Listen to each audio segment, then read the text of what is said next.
So now we're going to talk about how to put yourself to action. We're going to talk about willpower, motivation, and self-esteem. And you guys are going to notice that this is a bit similar to the lecture where we talked about your power. But the difference is, in this lecture, we're going to be talking about the mental aspect, your thoughts, and how they can affect your willpower, motivation, and self-esteem, and how this is related to your powers. What happens when you stop eating? Or when you have a poor diet, as we talked about in the previous lecture? Well, you'll have low fuel, and then you won't be able to concentrate as much. And that will result in either poor quality work, or you will just abandon the task and procrastinate because you're too tired. But what does that have to do with your mind and your thoughts? It actually has a huge effect and a huge impact on your stream of thoughts. See, action is driven by motivation and power of will, self-esteem, and so you should always feed yourself that motivation to keep yourself in action. I'm not just talking about an adrenaline rush or a dopamine rush, I'm talking about a positive mindset. See, when you stop eating properly, for example, it's not just that you won't be able to complete the tasks properly. This will have an effect, as I said, on your mental health in a way that when you feel like you're helpless and you're trying to focus but you cannot complete the task, do you know how you will feel inside? Your self-esteem will drop, your motivation will drop, and your willpower is already drained, and you'll start having negative thoughts. Oh, I can't complete that. Some people are so hard on themselves that they would start questioning everything. They would start questioning if they're good at something. They would start having all these questions in their heads, and that will distract them from what's really important, which is focusing on what they have to do to reach their dreams and reach their goals, right? So, the best motivation comes from thinking in a positive way. When you think optimistically of a goal, the feeling of joy from daydreaming of achieving your goal will give you the motivation needed to keep going. We talked about in a previous lecture, we talked about how pausing and watching a motivational video would give you this adrenaline and dopamine rush inside of you. But it's not always a motivational video. Sometimes you do watch a motivational video and it doesn't have such an impact on you. But if you try to block all the negative thoughts, you just close your eyes and think about all the positive, and then think about how they link towards your dreams and plans and schedules, then you will feel much better. Your stream of thoughts will work better because you're working in a positive way. You're happy, you're motivated, your self-esteem is up, your willpower will get recharged. As we said before, this burst of motivation, it does recharge the power of will a little bit, but still, this is the little bit that you need to carry on with the tasks that you're trying to accomplish or that you're trying to finish. So keep in mind that low fuel will not just affect your body and your concentration, but it will also affect your stream of thoughts. And this will kill your motivation. It will put your self-esteem down, and it will affect your willpower. You will feel like you don't want to do anything anymore because you're so drained mentally, because you are on low fuel and trying your best to work out your schedule. But then it's not just your body that gets tired, but your mind that gets drained and gets tired, and therefore you won't be able to manage your time properly and follow through with your schedule. But it's not always the fuel or your diet or you working out that affects your mental health or affects the stream of thoughts, right? It's new situations that want to get you out of your comfort zone. It's new situations that wasn't part of the plan. New situations that make you feel uncomfortable. You want to push out of your comfort zone. These are the situations where you will start having these doubts or asking these questions or having these negative thoughts, because change can be hard. People changing in certain situations can be really difficult. When you have a certain habit and you want to change it, it's difficult. And from my own personal experience, I'm going to give you guys an example. I had a habit where I was living right next to my gym, and I used to go there every single day, and it took me 30 seconds to get there.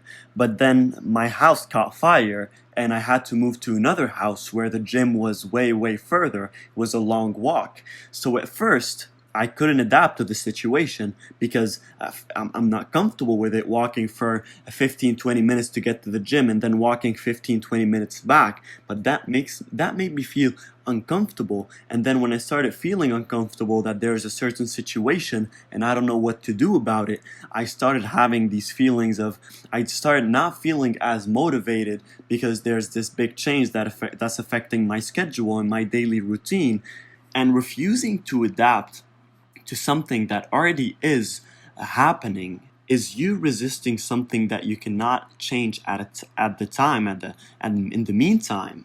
And this will not do you any good. It will just kill your motivation. It will put your self-esteem down. Your willpower is not going to be the same again. You're going to mess with your routine, you're going to mess with your schedule, and then you're going to start blaming yourself. You're going to have all these kind of thoughts and negative emotions and negative thoughts in your mind. So what do? You perceive them as an opportunity and not a setback. For example, when I had this issue that I had every day to walk to the gym for 10-15 minutes and then come back for 10-15 minutes, I thought about it after, of course, at first I didn't adapt to the situation and it had a lot of negative effects on me. But then I looked at it as an opportunity, not a setback, and I thought to myself, why can't I use these 10 to 15 minutes to run to the gym and warm up, so when I get there, I'll be good to go and start my workout. And then when I finish my workout, usually I do a little bit of cardio. So instead of doing it at the gym, I can just run back home and that would be my cardio. So what did I do? I adapted to the situation. I overcame whatever setback I had in front of me and I persisted. I did not stop. I did not go for one day and then said, oh my God, the situation is bad. I can't get over it, because then I'm falling back again in the same situation I was in before, which is me refusing to adapt to something that already is in existence. And this is what's going to put me down, and that's going to drop my motivation level and eventually will affect my daily schedule and the daily tasks that I have to accomplish. There is this psychological method that you can use in order for you to help yourself overcome these situations, which is asking yourself, who are you? Are you a winner or are you a loser? Once you ask yourself this question, you're going to have a lot of thoughts racing through your mind. And of course, when you're working so hard towards something, you know that you're not a loser, you're a winner. And what do winners do? Winners win. They don't give up.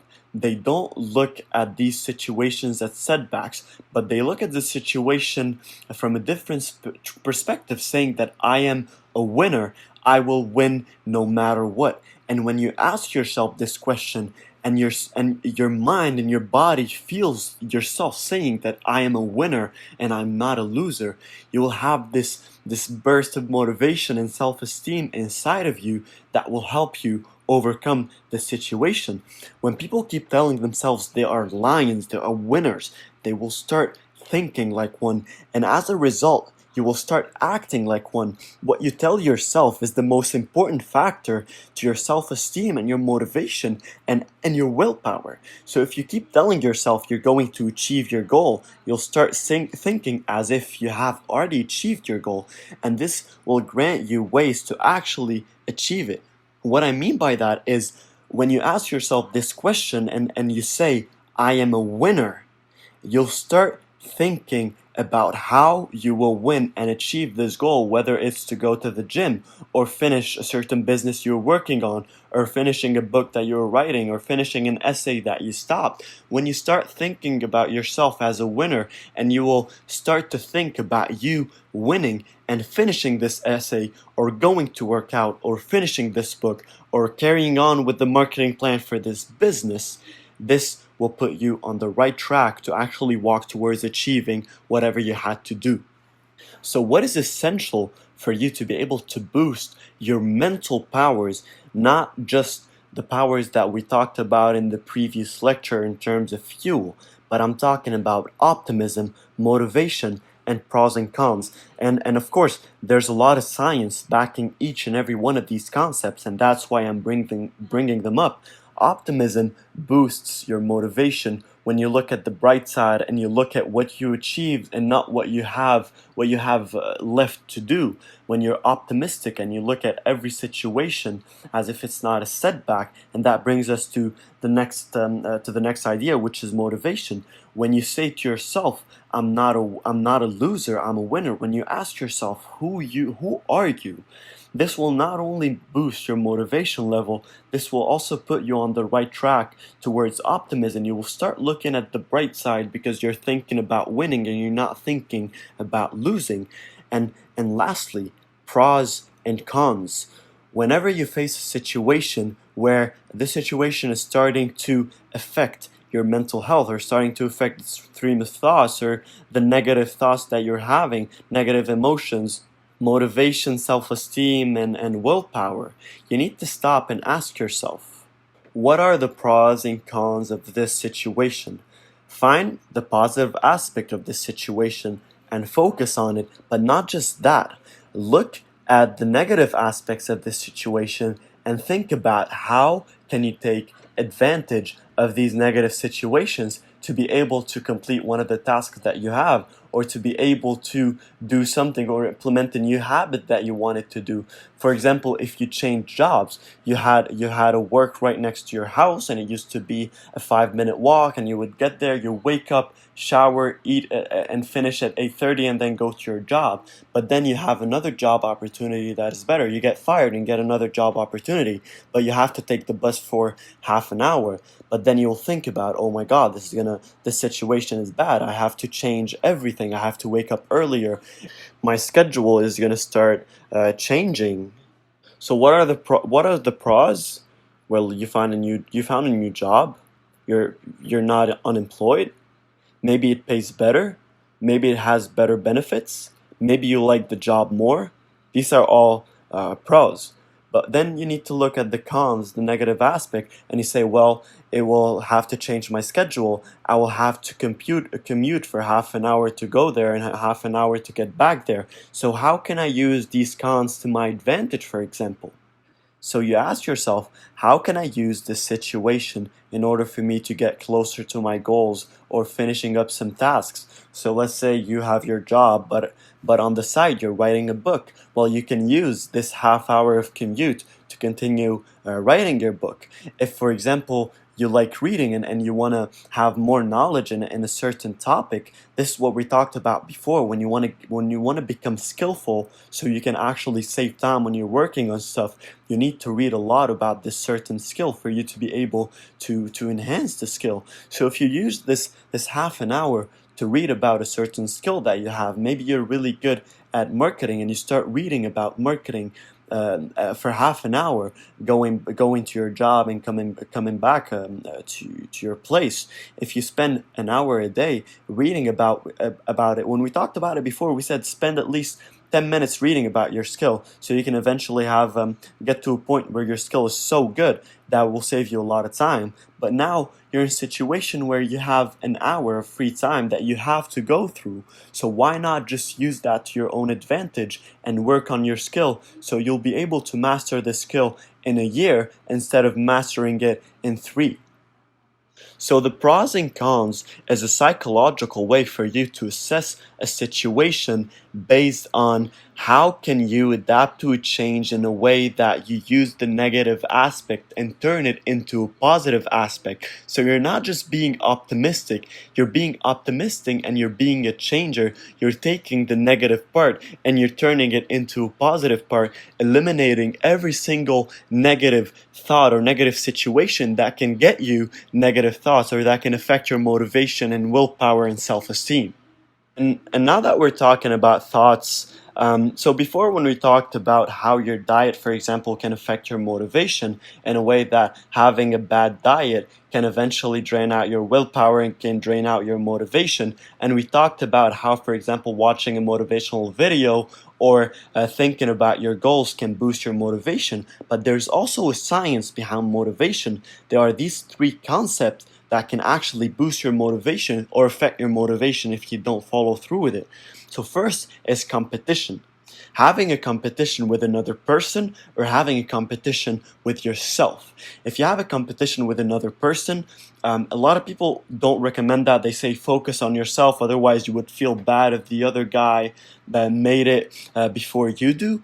But it is all a chain that is linked together. When you think about the other guy who, for example, achieved this goal before you did, you're thinking in a negative way. You're thinking in a non-optimistic way, right? You're being a pessimist. You're looking at the empty half of the cup, which goes against what we just talked about before when we talked about the essentials, which is optimism, motivation, and pros and cons, right?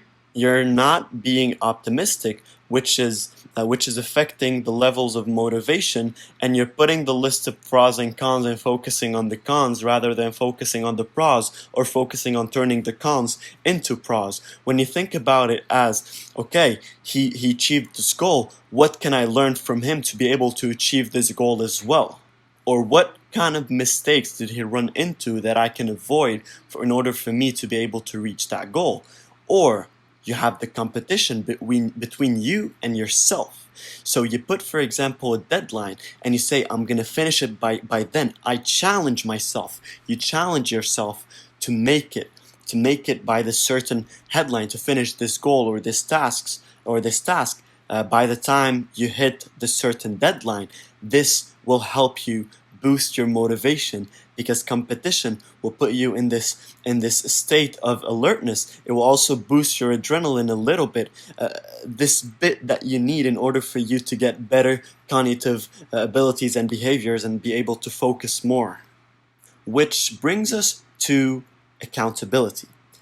Holding yourself accountable to whatever is going on or whatever you did wrong is a really good way for you to motivate yourself.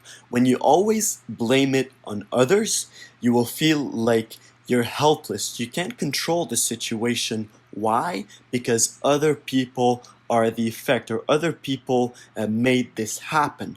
But when you hold yourself accountable and you ask yourself, what did I not do?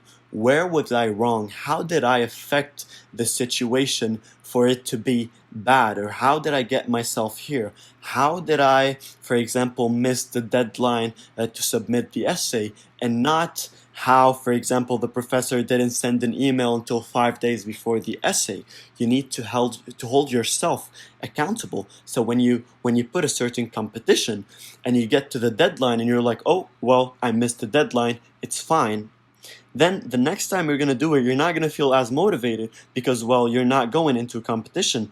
The reason behind competitions and how they can boost your motivation is because you need to hold yourself accountable. Otherwise, it's not a competition. So when you hold yourself accountable and you think, this is where I went wrong, but now you realize that you did a mistake. You're in a certain situation where something went wrong, and that brings us back to adapting and overcoming new situations or circumstances, and looking at how you can use this setback to your advantage, and looking at it as an opportunity to grow and not as a setback. It is all linked together. And last thing I want to talk about in terms of the science behind motivation is don't talk about it. This is one of the biggest issues, and people are not aware of the huge psychological impact of talking about something and how it can affect your motivation. When you have a certain idea, you have a certain business idea that you want to work on, and you start talking to everybody about it. You start talking about how you're going to build the business and how you're going to grow it, and how in the span of 5 years it's going to grow and become a multi-million-dollar company. This way, your mind doesn't understand the difference between imagination and reality. That's why a lot of people say that when you sit down and you just start to imagine stuff, your mind becomes accustomed to it, because your mind can't tell the difference between reality and imagination. Which is why, for example, if every single day you say to yourself, I'm unstoppable 1,000 times, even if you're not, even if you're going through a lot of hard times, if you say to yourself every single day, I'm unstoppable, your mind won't look at, okay, no, I'm not unstoppable because I'm going through a lot of hard times. Your mind will look at it in a way that you are unstoppable because your mind can't differentiate between what's reality and what's not reality. And the contrary, saying to yourself, for example, even if your life is working great, you see a lot of people who have a great life, but they always look at figure out some kind of drama in their life, or looking at the negative aspects and saying, oh my God, my life is so miserable, I can't achieve anything, I can't follow through with my schedule, I can't achieve whatever I want to achieve. Guess what? This is what your mind is going to perceive as reality. And in fact, this is going to become your reality. When you say I'm unstoppable every single day for a year, your reality will be you are unstoppable. Your mind is going to get accustomed to it. And when you say I'm a failure every single day, this is what your mind is going to get accustomed to. So when you talk about a certain thing that you have, a certain idea or a certain plan or a certain task, and you keep talking about it without executing, what will happen in your mind will actually think that you already made it. Your mind will this imagination that you have and talking about it all the time will make your mind think as if you're already there, as if you already made it. And that's not good. It's different between talking about something that you want to do and your mind actually perceiving it as reality, or saying that you are unstoppable 1,000 times a day and your mind perceiving it as reality. Because when you talk about something that you want to do and your mind perceives it as reality, your motivation levels will not be as high. Why? Because your mind already thinks that you're there. So when you sit down and you start working and you find that after 2 weeks you didn't make any money, where in fact in your mind you thought that, oh, in a span of a month I'll be making $1,000, right? This will crush your self-esteem because you already talked about it with many people. You said, yeah, it's going to work like that, and in a month I'm going to be making $500 to $1,000, and then you're 2 weeks in and you didn't make any money, and you're going to start thinking to yourself, your mind's going to start asking questions like, what's going on? The reality that your mind perceived about you making it contradicts what's actually happening right now, and your mind will get confused, and your self-esteem will drop because, well, your mind can't figure it out, and now you're going to start thinking about all the reasons why you're not able to make it. You're going to think about every single reason why this is not working and why this can't work. And this is why most people, they give up on stuff, because they talk about it too much that it gets to a certain point where hitting a certain obstacle can put you down tremendously and affects your self-esteem and motivation mostly a lot. So focus on putting actions and not words. It's actions that are going to help you boost your motivation. When you achieve something and then you talk about it, when you make $500 in 2 months and then you say, I am making $500 a month, this is going to boost your motivation. And you don't say I'm making $500 a month and then you keep on saying how you're going to make $1,000,000 by the end of the year, because then you're falling into the same trap. You say you're making $500, your self-esteem, you feel better, you feel that you're achieving something, and you're not talking about it, but you're actually saying it right as it is after you actually achieved it. It will boost your motivation and you'll be able to go further and keep working at it with high levels of motivation. And lastly, I want to talk about the science behind willpower. At a lot of instances and during the course, I talked about willpower a lot because it's essential. If you don't have willpower, you can't carry on with the schedule. It's as simple as that. But I want to go a little bit into depth about the science behind willpower. So first, managing stress. When there are stressful situations that you can't deal with and you don't look at the positive side and you keep dwelling on the negative, and that affects you and it builds up stress, that will affect your willpower. Stress will drain out your willpower. So researchers found out that stress releases this hormone called cortisol that was partially responsible for the reduction in the connectivity inside your brain, which is basically the connectivity that assures an efficient brain communication, thoughts being processed well, and eventually your willpower functioning properly. And then you will find yourself out of nowhere not being able to follow through with your schedule. And a lot of you people are probably familiar with this saying, he broke under stress, or he broke from the pressure that he had, which is basically the stress. Why is that? It's because you have something that you need to achieve. You have a deadline. If you don't submit the essay or you don't submit the report to your boss, you're gonna be in trouble. So you already have this stress about the deadline that you have coming up, which will affect your willpower, but you'll be forcing yourself into finishing this with high levels of stress, and we'll get to a point where your willpower is drained, and there's always this level of stress, but you can't just sit down and focus anymore, and that's when you hit the breaking point. But proper time management itself will reduce stress. Following everything that we talked about during the course is something that will help reduce stress. So, for example, thinking about your goals might reduce the stress.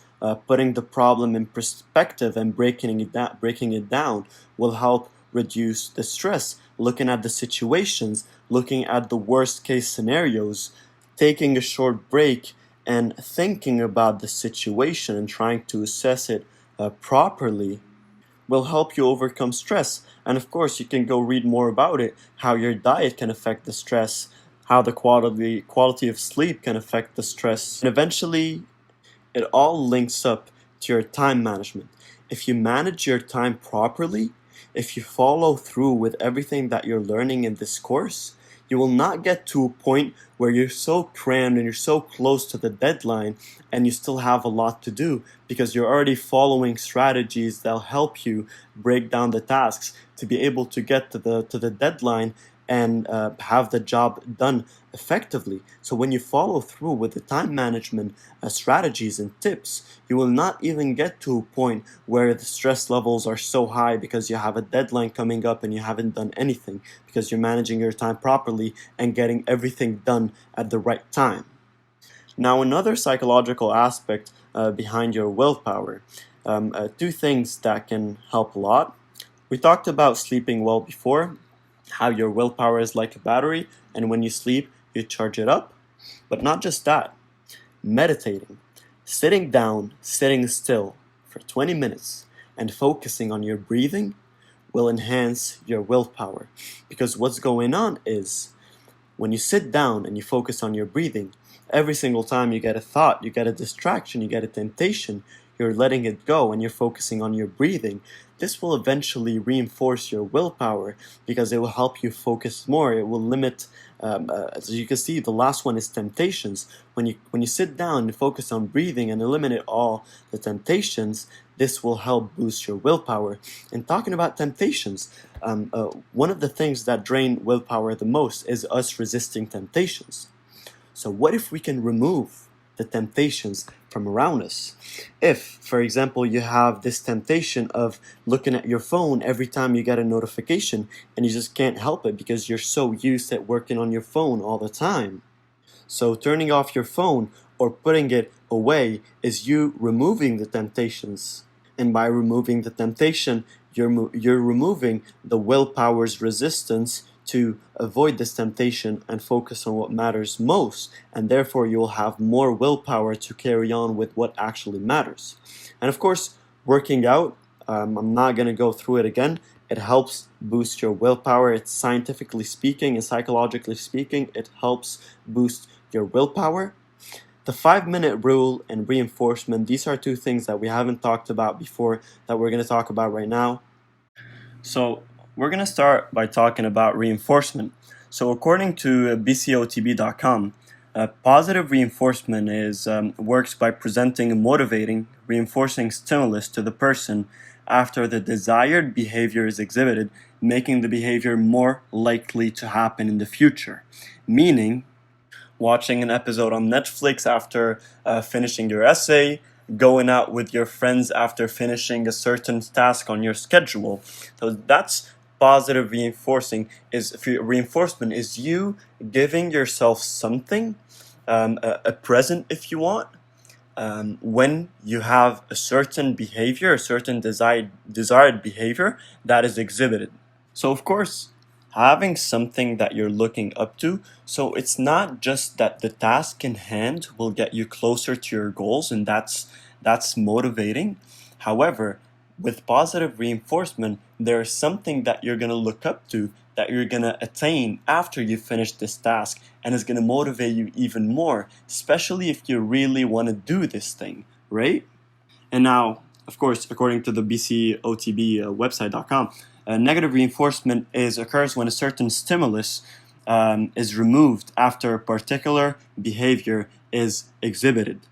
Meaning, when you have a certain behavior that is undesired, so let's take an example. If you're on a diet and during the morning you open the fridge and you find, for example, a piece of cake. Let's say in the afternoon you find a piece of cake, and you know that at night you're going to go out with your friends and you're going to eat junk food. So because you're on a diet, you can't eat a lot of cheat meals. Let's say you can eat 4 or 5 cheat meals a week.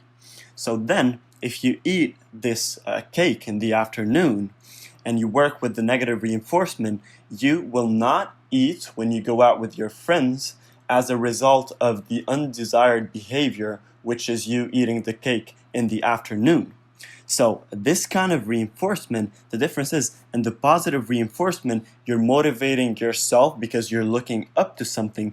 And in the negative reinforcement, you're motivating yourself because there's something that you're looking up to that you don't want to lose just because you encountered some undesired behavior and you did something that wasn't part of the plan.